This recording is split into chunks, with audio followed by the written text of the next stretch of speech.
우리나라 선수의 수비 실력을 보며 속이 뻥뻥 뚫리는 경험을 하게 될지는 사실 몰랐습니다. 스포츠는 기세 싸움이라고 하죠.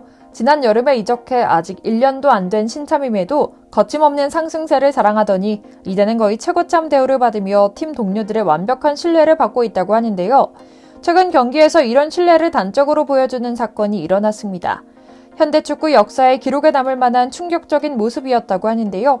오늘은 이런 팀 내 그의 입지와 관련된 이야기를 중심으로 김민재 선수에 대한 이야기 이모저모를 전해드리려고 합니다. 그런데 좋다, 잘한다는 이야기는 워낙 다 아는 이야기실 겁니다. 그래서 여기에 더해 저희는 김민재 선수가 거의 착취 수준으로 나폴리 구단의 광고 모델로 활용되고 있다는 전근대적인 계약 조건에 대한 이야기에 더해 김민재 선수가 처음에 나폴리 구단에 왔을 때 현지 팬들이 어떤 반응이었는지에 대한 회상도 전해드리려고 합니다. 지금까지 잘 몰랐던 흥미로운 이야기가 많이 있으니까요. 한번 정주행 부탁드려요. 잠시 저희 광화문 브리핑 구독 설정도 부탁드리고요. 김민재 소속팀 나폴리가 경기 시작 직전 최전방에 무려 8명이나 서서 출격 준비를 하고 있는 모습이 찍힌 사진으로 화제를 모았습니다. 이태리 현지 매체 아레아 나폴리는 세리에 A 사수올로전에서 나폴리 선수 8명이 중앙선에 일렬로 늘어선 사진을 소개했는데요. 일반적으로는 11명의 선수 중 포메이션상 공격수인 한두 명의 선수만 최전방 라인에 걸쳐 서는 게 보통입니다.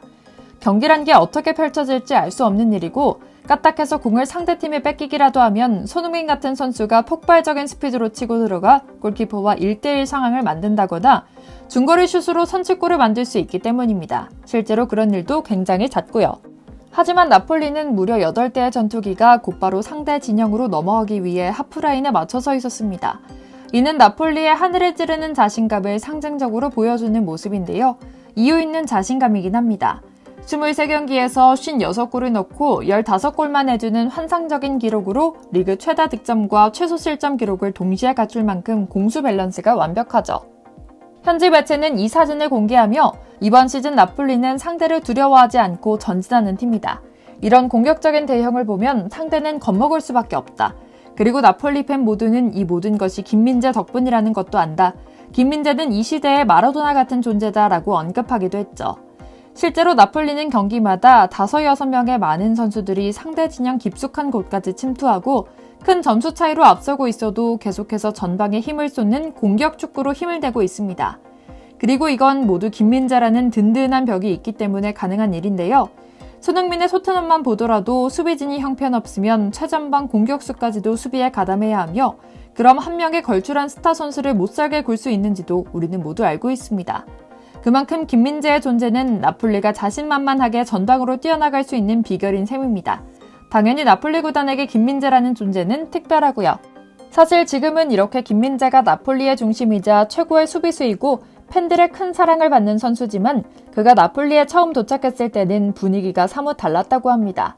당시 나폴리 팬들의 반발이 특히 심했던 것으로 드러난 건데요. 그도 당연하긴 합니다. 이전까지 나폴리의 왕으로 군림한 나폴리 팬들이 가장 신뢰한 수비수 칼리두 쿨리발리가 떠났기 때문입니다. 팀의 핵심 중에 핵심이 나가고 온 대체자로 온 사람이 유럽 5대 리그 경험도 없고 한 명도 성공한 경험이 없는 한국인 선수이니 처음부터 신뢰를 얻기는 어려운 상황이었죠. 게다가 나폴리 팬들은 투자를 줄이고 핵심 선수를 파는데 급급했던 구단을 향해 보이콧을 외치는 등 격렬하게 항의했다고 하고요. 얼마 전 현지 매체 하나는 김민재가 처음 나폴리에 왔을 때의 상황을 자세히 보도하며 앞으로 더 많은 한국인 유망주를 뽑는 것을 두려워하지 않아야 한다고 주장합니다. 이 매체에 따르면 지난 여름 나폴리는 팬들의 바람과 달리 쿨리발리 등 나폴리 최고의 선수이자 팬들이 가장 사랑하는 선수들을 연이어 내보냈다고 합니다. 당연히 나폴리 팬들은 불쾌해했고요. 그럼에도 왈가닥 구단주는 귓등으로도 듣지 않았다고 합니다. 팬들의 격렬한 항의에 동요하지 않고 자신들의 비즈니스에 집중한 건데요. 그들의 정책은 비싼 돈을 주고 전성기에 있는 선수, 이름값이 높은 선수 영입을 배제하는 것이었죠. 대신 다른 클럽들이 많이 주시하지 못했지만 잠재력이 풍부한 선수, 낮은 가격에도 크게 키워 몇 년 잘 활용하다가 비싸게 판매할 수 있는 인재 영입에 초점을 맞춥니다. 물론 이는 나폴리 스카우터의 경쟁력에 대한 확실한 신뢰가 있었기에 가능한 프로젝트였습니다. 또 효율적이고 현명한 이적 정책, 영입 후 선수 관리에 공을 들여야만 하는 관리 역량이 필요한 일이었습니다. 그리고 이런 정책의 대표적인 성과가 바로 김민재입니다.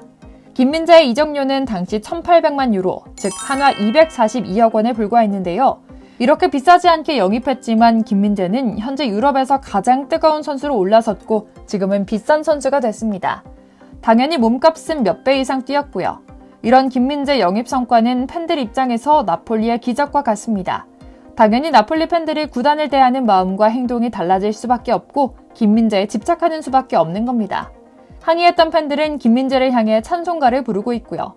이제는 이탈리아를 넘어 챔피언스리그까지 꿈꾸는 상황이 됐죠.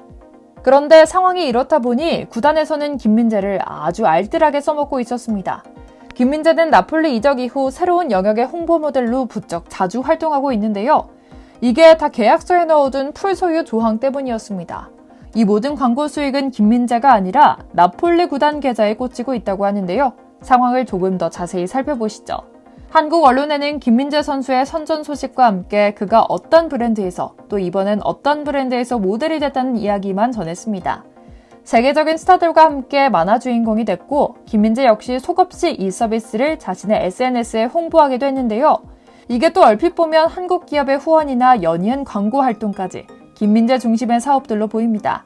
하지만 해당 사업들은 모두 구단이 주도했고 구단 중심으로 이뤄진 계약이기에 김민재는 협상 과정의 중심에 있지 않았고 자연스레 이러이러한 수익 계약도 하지 않았을 것이라고 합니다. 김민재가 광고 모델로 연달아 등장하는 배경을 이해하려면 먼저 아우렐리오 데 라우렌티스 나폴리 회장의 본업과 그동안 걸어온 길을 살펴볼 필요가 있습니다. 이태리 기업가들은 흔히 가문 대대로 한 사업에 종사하는데 이 가문은 이태리 최대 영화 재벌입니다. 아버지에게 물려받은 영화사 필마루를 운영하고 있죠. 연예계의 일원으로 살아온 사업가답게 쇼맨십이 뛰어나고 인터뷰를 즐기는 특징도 있고요. 그런데 이런 성향은 스포츠 구단 운영에서 장점으로 작용하기도 하지만 때로는 필요 이상으로 적극적인 수익 활동으로 이어져 선수들의 집중을 방해하고 선수 이미지를 착취한다는 단점이 있기도 합니다. 실제로 이태리에 이미 공공연하게 알려진 것은 나폴리가 소속 선수들을 상업 활동에 최대한 활용하기 위해 초상권에 대해 매우 완고한 방침을 고수하고 있다고 하는데요. 보통 유럽 구단들이 선수 초상권의 반만 소유하는 데 반해 나폴리는 구단이 초상권을 100% 가져가는 계약을 체결하곤 한다고 합니다. 이처럼 김민재가 광고에도 많이 나오고 많은 축구 팬들에게 사랑받는 것은 참 기분 좋은 일입니다. 하지만 한국 팬 입장에서 궁극적으로 희망하는 것은 한 가지입니다. 늘 정당한 수준의 수익을 받길 바란다는 겁니다. 어디 가서도 한국인은 순하고 착하다는 이미지보다 자기 것도 잘 챙기면서 자기 일도 잘 해내는 진취적인 선수로 자리 잡길 바랄 뿐입니다. 그리고 다행히 김민재는 이런 부분에서 잘하는 것 같습니다. 나폴리와의 재계약이든 이적이든 꼭 멋지게 그리고 당당하게 날아오르길 바랍니다. 오늘 저희가 준비한 영상은 여기까지입니다. 저희 광화문 브리핑 구독, 좋아요도 부탁드리고요. 오늘도 시청해주셔서 감사합니다.